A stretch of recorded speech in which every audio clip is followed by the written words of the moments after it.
দেখতে একই রকম, সবাই ডাকে ঝিলিমিলি।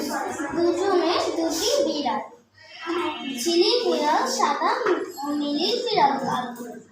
বিড়াল দুটির খুব বন্ধুত্ব, একসাথে ঘুরে বেড়ায়, দুষ্টুমি করে। ঝিলিমিলি স্কুল থেকে ফিরলে দৌড়ে কোলে উঠে।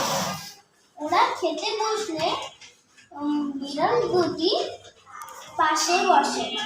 ঝিলিমিলি মাছ খেতে দেয়, বাটিতে করে দুধ দেয়। বিড়াল দুটি মজা করে।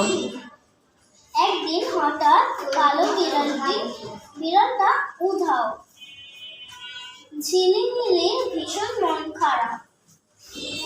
এ বাড়ি ও বাড়ি খোঁজ করল, কিন্তু কোথাও নেই। সাদা বিড়াল মন খারাপ করে বসে থাকে।